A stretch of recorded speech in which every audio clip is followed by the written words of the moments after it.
وہ تو آپ کے مذہب میں، ہمارے مذہب میں تو قرآن ہے، اہل بیت علیہ السلام نے فرمایا یہی قرآن ہے، اسی قرآن کو پڑھو، ٹھیک ہے نا، اسی قرآن کی تلاوت کرو۔ آپ کے پاس تو کچھ بھی حدیث نہیں ہے کہ قرآن کامل ہے، آپ کے پاس تو کچھ بھی حدیث نہیں ہے کہ قرآن کامل ہے۔ محمد هو نصلی و نسلم علی رسولہ النبی الکریم الامین، اما بعد معزز ناظرین و سامعین،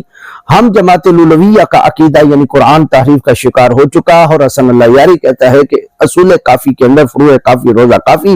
اور اسی طرح الاستبصار، ملا یادر الفقی وغیرہ وغیرہ جو کتب ہیں، ان کے اندر تمام روایات بالکل صحیح اور ائمہ کی طرف جو ان کی نسبت کی گئی، اس کے اندر کسی قسم کی کوئی جو ہے وہ سکم نہیں ہے، کسی قسم کی کوئی غفلت نہیں ہے۔ تو ہم نے اصول کافی کا ہی مطالعہ جو ہے وہ شروع کر رکھا ہے، اور آپ کے سامنے ایک ایک کر کے روایت لے رہے ہیں۔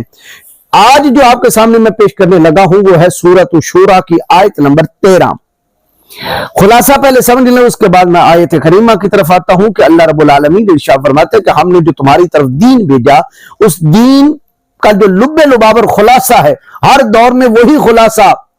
ہر انبیاء کی طرف ہم نے بھیجا، یعنی جو وصیت ہم نے آپ کو کی وہی حضرت ابراہیم کو، وہی حضرت نوح علیہ السلام کو، وہی حضرت موسیٰ علیہ السلام کو، وہی حضرت عیسیٰ علیہ السلام کو، یعنی تمام ادیان کا جو مین خلاصہ ہے کہ تم نے توحید کو ماننا ہے، تم اللہ کے سوا کسی کی جو ہے وہ عبادت نہیں کرو گے وغیرہ وغیرہ، جو بنیادی اور میجر چیزیں تھی وہ بیان فرمائی۔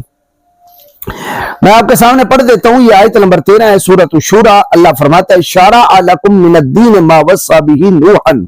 کہ ہم نے تمہارے لیے دین کا وہی راستہ مقرر کیا جس کی ہم نے حضرت نوح علیہ السلام کو وصیت کی تھی، والذی اوحینا الیک، اور جس کی ہم نے آپ کی طرف بھی وحی فرمائی،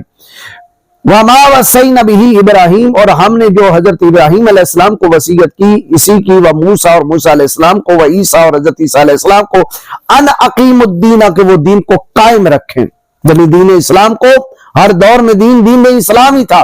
قائم رکھیں، ولا تتفرقوا فیہ، اور اس کے اندر کسی قسم کا کوئی تفرقہ اور فساد جو ہے وہ نہ پھیلائیں۔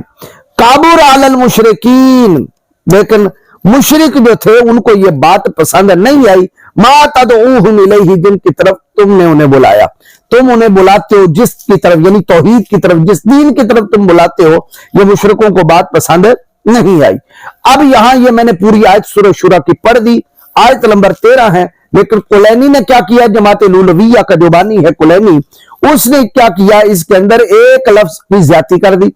یہ ہے میرے پاس اصول کافی جلد 1 صفحہ 216، روایت نمبر ہے 1113، لکھا گیا کہ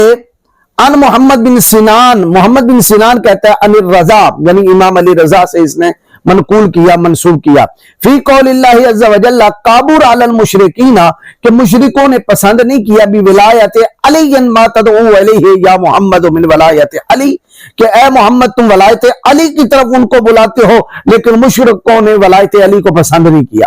مجھے یہ بتائیے، اللہ رب العالمین اس آیت کے شروع میں کہہ رہا ہے کہ ہم نے آپ کی طرف وہی دین بھیجا جو حضرت نوح علیہ السلام کی طرف، جو حضرت موسیٰ علیہ السلام کی طرف، جو حضرت ابراہیم علیہ السلام کی طرف، جو حضرت عیسیٰ علیہ السلام کی طرف، کیا تمام ادیان میں ولایت علی کا ذکر تھا؟ ہاتھ برہانکم ان کنتم صادقین، اس وقت تو تاجدار حل عطا، مرتضی، مشکل کشا علی شیر خدا پیدا بھی نہیں ہوئے،